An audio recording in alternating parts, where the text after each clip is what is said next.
सकाळी सांगितलं तसं काम करायचं असं होतं आणि आजारपणामुळे मग त्या सगळ्या गोष्टी डिले होत गेल्या. पण जनकल्याणला आल्यानंतर ऍक्च्युली खरं त्याला मोमेंटम मिळालं आणि तेव्हा मी ठरवलं की आता आपलं स्कोप आहे केअरिंग फॉर किडनी हे फक्त किडनी पेशंट करता होतं, तर आपण याचा स्कोप वाढवायचा. त्यानंतर मी नोकरीत असेपर्यंत कुठलंही रजिस्ट्रेशन करणं वगैरे शक्य नव्हतं. तर ज्यावेळेला सप्टेंबरला मी रिटायर झालो तेव्हा इमिजिएटली ठरवलं की आपण ऑक्टोबरपासून ही संस्था रजिस्टर करायची. सोबती पहिल्यापासून डोक्यात नाव होतं. कल्पना अशी होती की आपण ज्यावेळेला म्हणतो की मी मार्गदर्शक आहे किंवा कोणी मार्गदर्शक आहे तर तो थोडासा वरच्या पायरीवर असतो की मला मार्ग आहे, माहिती आहे, मी तुला मार्ग दाखवतो, या मार्गाने तुला जायचं आहे. तर त्यामुळे तो त्याच्यामध्ये थोडासा वरती असण्याचा भाव असतो. पाठीराखा म्हटलं तर तो सपोर्टर असतो की तू काम मी तुला बघून घेतो, म्हणजे त्यातही तो माणूस इज बेटर दॅन दुसरा माणूस, कारण तो म्हणत असतो की मी तुझा पाठीराखा, तू चिंता करू नको. तर असे वेगवेगळे याच्यात ज्यावेळेला सोबती शब्द आला, म्हटलं सोबती असा नसतो, मार्गदर्शक नसतो, पाठीराखा नसतो, तो बरोबर असतो, तो सोबत करत असतो नसतो, तो तुमच्या बरोबर जात असतो. कधी कधी ज्यावेळेला तुम्ही डाऊन असता त्यावेळेला तो तुम्हाला सपोर्ट करतो. कधी कधी सोबती सुद्धा डाऊन असतो, जसं मी बघितलं की कधी कधी मला सुद्धा थकायला होतं, आपण पण वैतागतो, आर्थिक चणचणी असतात, तर त्यावेळेला तो पेशंट तुम्हाला धीर देतो. तो सोबती कल्पना अशी आहे की तो मार्गदर्शक नाही आहे, तो गाईड नाही आहे, तो पाठीराखा नाही आहे, तो फक्त सोबत असणार आहे. तुम्हाला प्रत्येक वेळा तो काही सांगेल असे नाही, त्याचं सोबत असणं, तुमच्या बाजूला असणं हे तुमच्यासाठी फायद्याचं असतं. तर म्हणून ते सोबती असं नाव ठेवलं. दुसरं असं आहे की सोबती काही शब्दांचा संग्रह आम्ही केला की service oriented backup to assist the terminally ill. ज्यावेळेला किडनी पेशंट आणि मग दिनानाथला बाकी कॅन्सर पेशंटची पण आपण भेटवायला लागली, बोलायला लागलो, तर जे असाध्य रोगांनी आजारी असतात लोक, तर त्यांच्या घरच्यांची फार ओढाताण होत असते.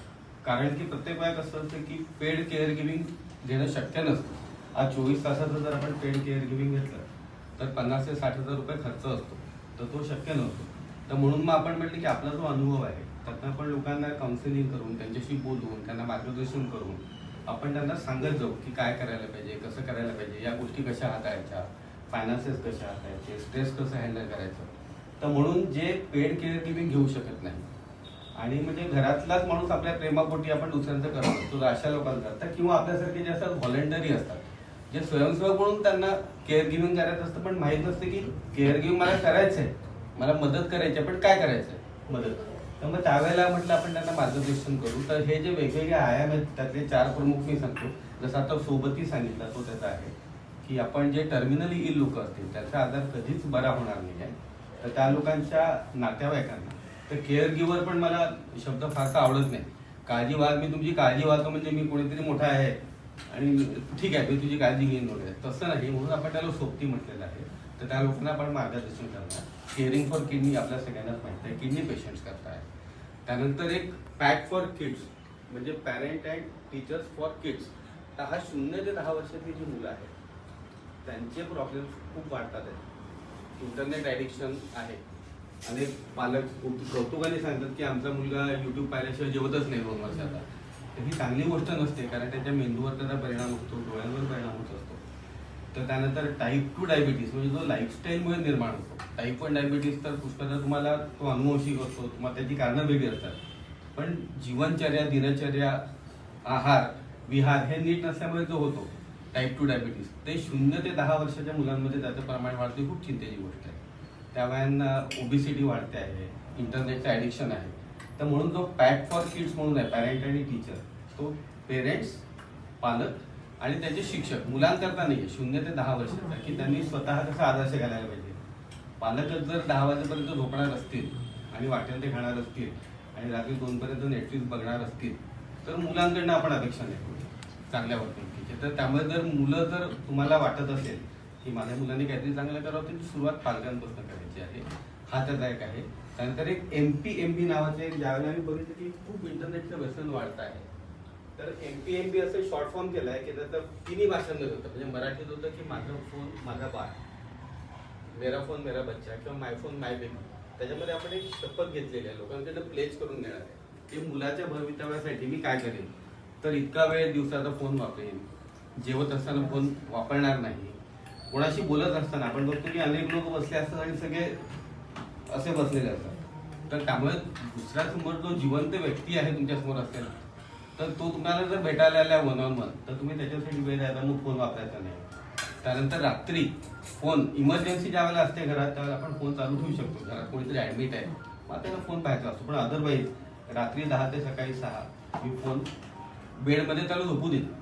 तर त्यात दुसरा कन्सेप्ट तो पण आहे की आपण फोन आपल्याजवळ नकोच असं संशोधनाने सिद्ध होतं. ते आपण ते मी इक्विपमेंट ते घेऊन पण येणार की ज्याला आपण ते चार्जिंग करतो त्याला आपल्या बॉडीचा इलेक्ट्रिकल चार्ज वाढतो. ते मेजर करण्याचं इन्स्ट्रुमेंट आहे. ते आता मी मागो ते घेईन आणि ज्यावेळेला आपण अर्थिंग करतो तर त्यावेळेला ते इमिजिएटली तो भाग कमी होतो. तर ज्या खोलीत आपण झोपतो ते फोन चार्जिंग करायचं नाही वगैरे वगैरे तर अशी ते आपण त्याला शपथ घेणार आहे. तर हे त्यातले 3-4 प्रमुख आयाम आहेत आणि या सगळ्यांची तुम्हाला सगळ्यांची साथ आहे. आणि विनायक काका तुमचं फार मोटिवेशन आम्हाला मिळालं. तर आम्ही प्रत्येक म्हणून मी वर्षाला म्हणालो मी मला विनायक काका इतके साधे आणि एकदम डाऊन टू अर्थ असतात. ते म्हणाले की मला नका बोलव तुम्ही दुसऱ्या कोणाला तरी बोलवा ना मी नाव सांगतो. म्हटलं नाही आम्हाला दुसरे कोणीही नको आम्हाला तुम्हीच हवे आहात. तर त्यामुळे बाकी आम्हाला कोणाकडनं नाही. तर विनायक काकांकडनं आम्हाला खूप मोटिवेशन नेहमी मिळतं. आणि गिरीदादालाही धन्यवाद कारण त्यांच्यामुळे आम्ही तुम्हाला सगळ्यांपर्यंत पोहोचलो. आणि बाकी तुम्ही सगळे तर आपले आहातच. तर ही जी प्रतिज्ञा वगैरे असणार आहे मी जी पोहोचलो ती तुम्हाला पण मी घ्यायला लावणारच आहे. त्यामुळे पण ते आणि दुसरं एक पुस्तक आता सध्या मी लिहितो त्याच्या शेवटच्या स्टेजमध्ये आहे. ते सोबती म्हणूनच आहे. तर हे जे काळजी वाहक असतात त्यांच्याकरता वेगवेगळे फायनान्सेस कसे अरेंज करायचे.